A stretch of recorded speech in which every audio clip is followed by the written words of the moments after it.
আপনি কি এমন সিনেমা দেখতে পছন্দ করেন যেগুলো দেখার সময় বারবার মনে হয় আসলে এখানে কি হচ্ছে? একটা ঘটনা ঘটছে কিন্তু পুরো ব্যাপারটা পরিষ্কার না। একজন ব্যক্তিকে বিশ্বাস করবেন নাকি সন্দেহ করবেন সেটাও বোঝা যাচ্ছে না।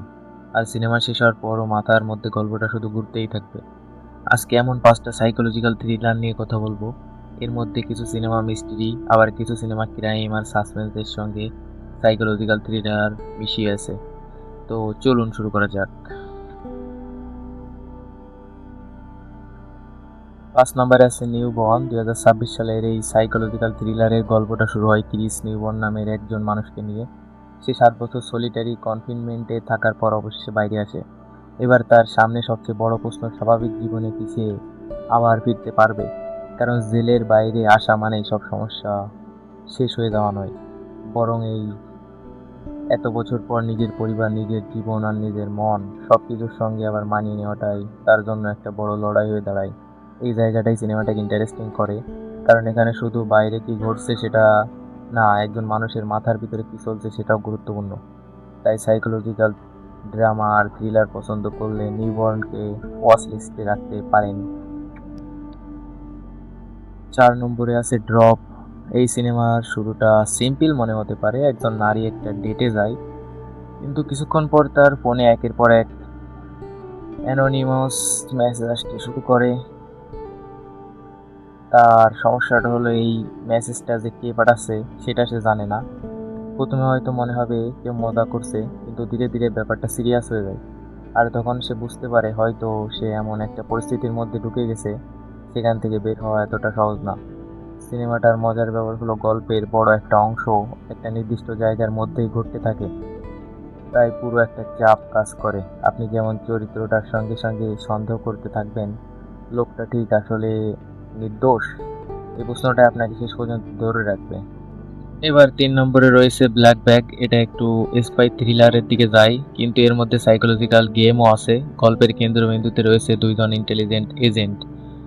সমস্যা শুরু হয় তখন তাদের একজনকে নিয়ে সন্দেহ তৈরি হয়, আর তখন একটা কঠিন প্রশ্ন সামনে আসে, আপনি কি আপনার সবচেয়ে কাছের মানুষকেও পুরোপুরি বিশ্বাস করতে পারবেন? এখানে সরাসরি অ্যাকশনের চেয়ে বেশি গুরুত্বপূর্ণ হয়ে ওঠে ইনফরমেশন।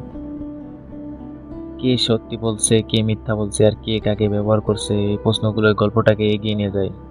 তাই যদি আপনি সোলো বার্ন, সাইফাই, থ্রিলার আর মাইন্ড গেম পছন্দ করেন বা স্পাই মুভি পছন্দ করেন তাহলে ব্ল্যাক ব্যাগ আপনার ভালো লাগতে পারে। ২ নম্বরে আছে হ্যালো রোড। তো এই সিনেমার শুরুটাই বেশ অস্বস্তিকর। এক রাতে দুইজন বাবা মা তার মেয়ের কাছ থেকে একটা ফোন পায়। মেয়ে জানায় সে গাড়ি চালানোর সময় একটা মানুষ তাকে ধাক্কা দিয়েছে। এখন বাবা মা কি করবে? পুলিশকে ফোন করবে নাকি মেয়েকে বাঁচানোর জন্য নিজেরাই কিছু করার চেষ্টা করবে? তারা মেয়ের কাছে যাওয়ার জন্য রাস্তায় বেরিয়ে পড়ে, কিন্তু এরপর ফোনে এমন কিছু কথা আসতে থাকে যেগুলো পুরো পরিস্থিতিটাকে আরো অদ্ভুত করে তোলে। এখানে সিনেমাটা সাইকোলজিক্যাল থ্রিলার হয়ে ওঠে, কারণ আপনি জানেন না মেয়েটা পুরো সত্যি বলছে কিনা, আর বাবা মা যেটা ভাবছে আসল ঘটনা কি সত্যি সেটাই। এই মিস্ট্রিটাই সিনেমার সবচেয়ে বড় আকর্ষণ। আর আমাদের লিস্টের নাম্বার ১, লার্কার।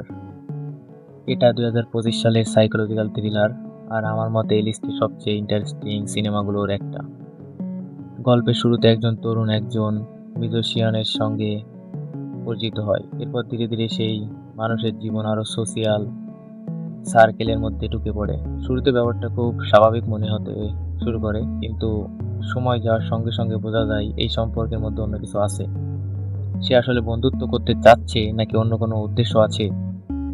আর একটা মানুষ যখন অন্য কারো জীবনের মধ্যে ঢুকে পড়ে তখন সেই সম্পর্কটা কতটা বিপজ্জনক হয়ে উঠতে পারে, সিনেমাটা সেই দিকটাই দেখায়। আমার কাছে লার্কার এর সবচেয়ে ইন্টারেস্টিং ব্যাপার হলো এর সাইকোলজিক্যাল টেনশন। এখানে সবকিছু আপনাকে সরাসরি বলে দেওয়া হয় না, আপনাকেই কিছু বুঝে নিতে হবে। আর এই কারণেই সিনেমাটা শেষ হওয়ার পর কিছু প্রশ্ন মাথায় থেকে যেতে পারে। তাই সাইকোলজিক্যাল থ্রিলার পছন্দ করলে লার্কার আমার এই লিস্টের নাম্বার 1।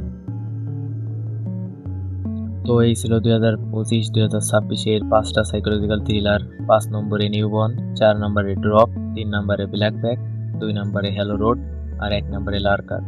তবে আপনার র্যাঙ্কিং আমার থেকে আলাদা হতেই পারে। এই ৫টার মধ্যে কোন সিনেমাটা আপনার সবচেয়ে বেশি ইন্টারেস্টিং মনে হয়েছে সেটা কমেন্ট করে জানাতে পারেন। আর এমন নতুন মুভি রিকমেন্ডেশন পেতে আর এক্সপ্লেনেশন পেতে অন্তর্বাসকে সাবস্ক্রাইব করে পাশে থাকুন। দেখা হবে পরের ভিডিওতে। টাটা।